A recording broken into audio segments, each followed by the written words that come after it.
Demain après-midi, au Conseil des ministres, je remercierai mes collègues pour cette extraordinaire aventure. Puis je rencontrerai le président pour lui remettre ma démission. Matteo Renzi jette l'éponge. Le chef du gouvernement italien annonce sa démission après le rejet par référendum de sa réforme constitutionnelle. Oui, je suis candidat à la présidence de la République. À lui, aujourd'hui, de trouver les mots, les comportements, les attitudes pour réunir, pour fédérer, pour rassembler. Les ponts sont coupés ? Bon, les ponts ne sont pas coupés. Vous êtes fâché ? Oula, c'est pas très chaleureux. Vous êtes fâché ? Non, je ne suis pas fâché du tout. Les ponts ne sont pas coupés, mais il n'appelle pas son porte-parole pour annoncer sa candidature à la présidentielle. C'est au-delà des mots. C'est une conviction totale. Je veux tout donner pour la France qui m'a tant donné. Le président de la République française sortant, qui devait être candidat à sa propre succession, se retrouve dans l'incapacité de se présenter parce que et Macron et Valls ont tout organisé pour le faire renoncer. Et lorsqu'on pense que c'est François Hollande qui a fait leur carrière, eh bien voilà, c'est le combat des traîtres à gauche aujourd'hui. À François Hollande, je veux dire mon émotion, mon affection. Sa décision est celle d'un homme d'État qui place l'intérêt général au-dessus de tout. L'hommage qu'il a rendu à François Hollande a dû faire sourire beaucoup de Hollandais, quand on sait qu'il a achevé politiquement le président de la République il y a quelques jours.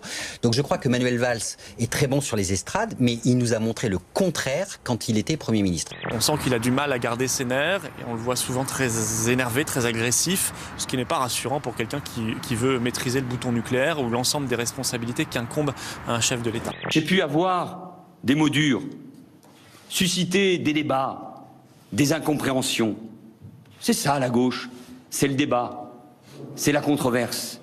Mais j'ai toujours assumé les décisions collectives, parce que c'est ça aussi l'esprit de la gauche. Vous connaissez un meilleur candidat ? J'en connaissais un. Oui. Est-ce que... Je serai présente pour soutenir un candidat qui représente le cœur des valeurs du Parti socialiste. Est-ce que c'est Manuel Valls qui représente les valeurs ? Ce n'est pas évident, on va voir. Hein. C'est lui qui avait voulu, je crois, débaptiser le Parti socialiste. Bref, il a un certain nombre d'éléments à son actif biographique qui montrent qu'il n'était pas toujours, finalement, dans la tradition politique que je représente. Mais après tout, je ne donne aucune leçon à personne de ce que doit être la gauche. Quant à Emmanuel Macron, en voyage à New York, il n'a pas souhaité commenter cette candidature concurrente depuis l'étranger. Jusqu'à la semaine dernière, Michel Polnareff, 72 ans, a essayé de rester sur scène, malgré une infection respiratoire. Mais son état s'est dégradé ce week-end. Victime d'une embolie pulmonaire, il a été placé sous oxygène à l'hôpital américain de Neuilly. Ce soir, les nouvelles sont rassurantes. Selon son médecin, son pronostic vital ne serait plus engagé. À San Francisco, ce braquage dure en tout 15 secondes. 4 hommes entrent dans un magasin Apple et raflent en un temps record tous les modèles de téléphones exposés sur les tables. Les vendeurs, en rouge, éloignent une cliente et les voleurs fuient à toute vitesse. Ils auraient bien continué, mais en regardant de plus près, on s'aperçoit qu'ils fuient parce qu'un passant tente de bloquer la porte. Ce magasin n'a vraiment pas de chance. C'est la deuxième fois en 5 jours qu'il se fait braquer de cette façon. À 400 km d'altitude, 10h35, direction l'espace pour prendre des nouvelles de Thomas Pesquet, qui lui, au moins, n'est pas prêt de démissionner. Le spationaute a posté de nouvelles photos aujourd'hui. Ici, les formes ultra géométriques du désert saoudien, ou encore l'un des 16 couchers de soleil auxquels il assiste chaque jour. Ah là là, décidément, vu d'en haut, tout a l'air plus calme.